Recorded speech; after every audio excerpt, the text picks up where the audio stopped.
The first time I realized something was following me through the forest, I was already too deep into the wilderness to simply turn around and leave. I had always considered myself comfortable being alone outdoors because I had spent years camping, hiking, and exploring places where most people would never think of going.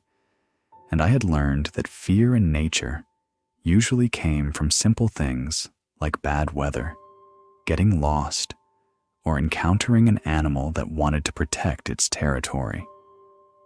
What happened during that trip was different because the thing that followed me did not behave like anything I understood, and the fact that I never saw it clearly enough to identify it has stayed with me longer than if I had seen something impossible standing directly in front of me.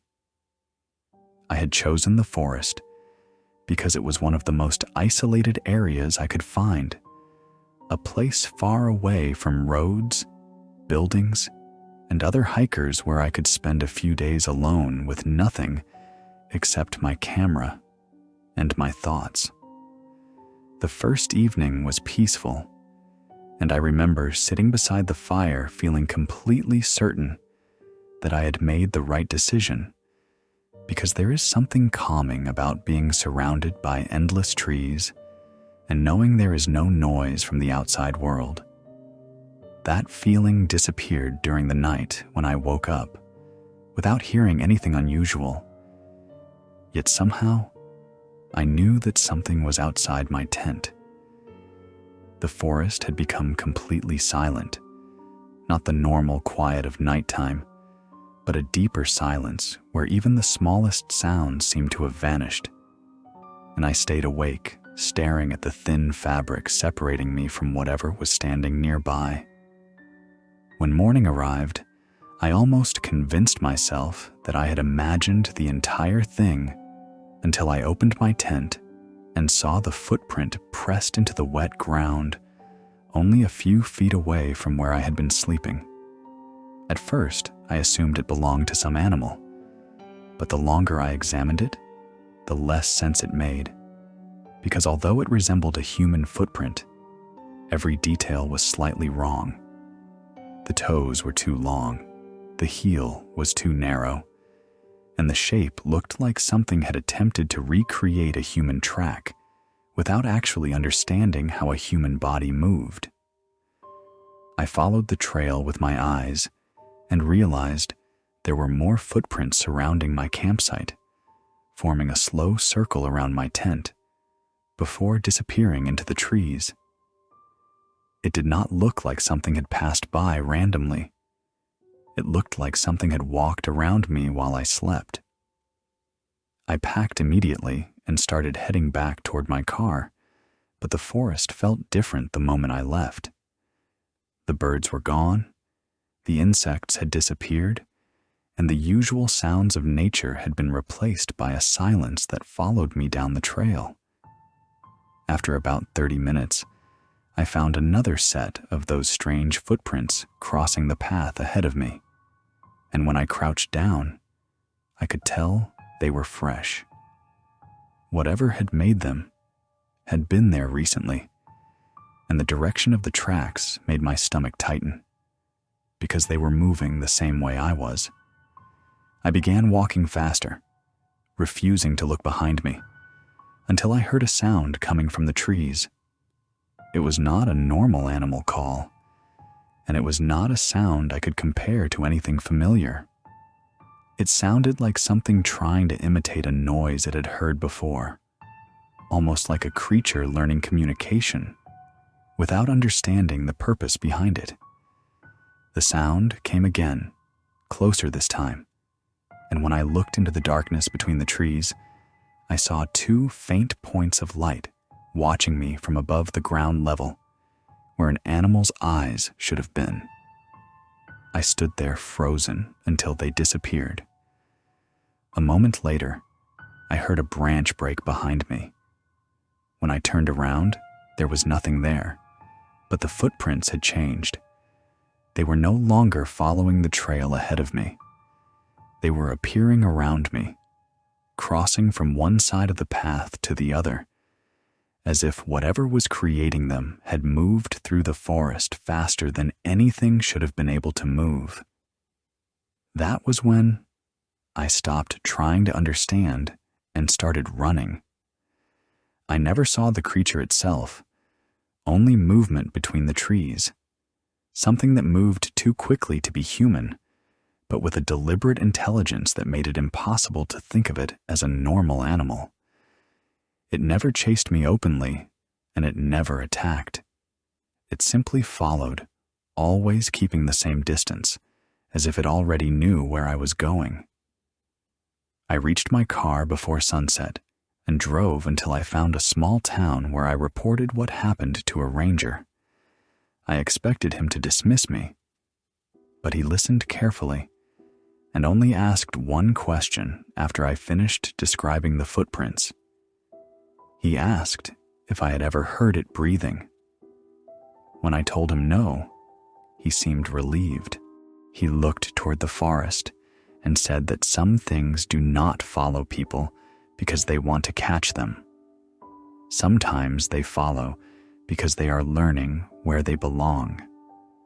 Years later, I found an audio recording from that trip. For several minutes, it contained nothing except wind and my footsteps until the strange call from the forest appeared in the background.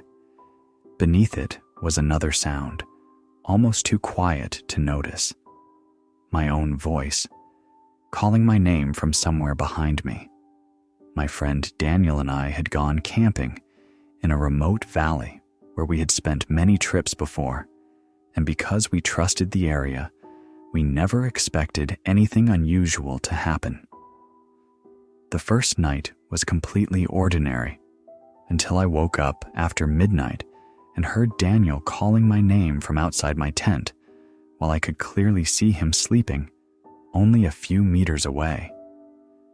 At first, I assumed he was joking, but the longer I listened, the stranger it became, because the voice sounded exactly like him, while also feeling completely empty.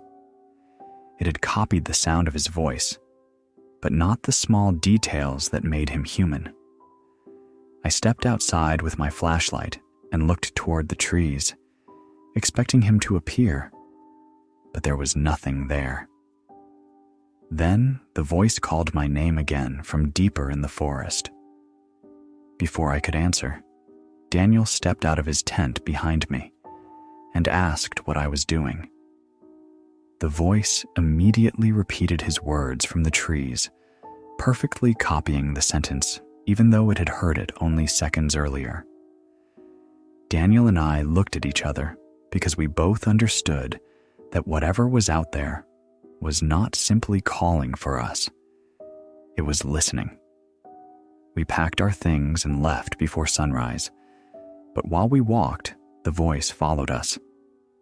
At first, it only repeated our names, but gradually it began saying things it should never have known. It mentioned private conversations we had never shared with anyone, and memories from Daniel's childhood that even I had never heard. When it described an accident from when he was 9 years old, including details about a scar he had always hidden, we realized we were not dealing with something randomly copying sounds. It was collecting information. The worst moment came when the voice changed into my father's voice, someone who had been dead for years. For a few seconds, I forgot the forest and the fear because hearing that voice again felt impossible. Then the thing whispered that it knew I missed him, and I understood that it was not only copying people, it was studying what would make us stop. We reached our car and never returned. Months later, I received a voicemail from my own phone number. There was silence at first, then a whisper that sounded exactly like me. It said my name. Then it said, "You should have answered when I called." The abandoned campground was supposed to be empty, but when I arrived there, I found signs that someone had been waiting for me. I had discovered the location while researching forgotten places for photography, and although the campground had been closed for decades, something about the records bothered me. Every official document showed 11 campsites, yet every old photograph showed 12. When I arrived, I found the missing site hidden beyond the trees. Unlike the rest of the campground, which had been destroyed by years of weather and neglect, this area looked untouched. The fire pit contained fresh ash, the ground was clean, and an old canvas tent stood in the center of the site. Inside, I found a photograph showing the campground from above. The picture showed 12 campsites.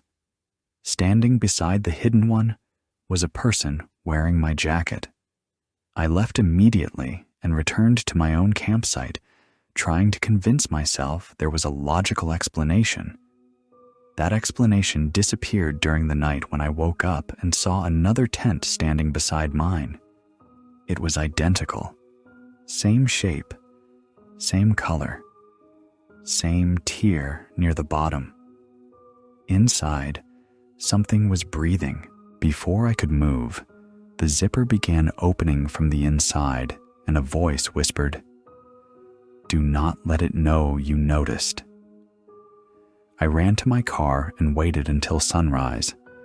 The second tent was gone in the morning, but a notebook had appeared beside my belongings. Inside were pages describing visitors who had come to the campground over many years.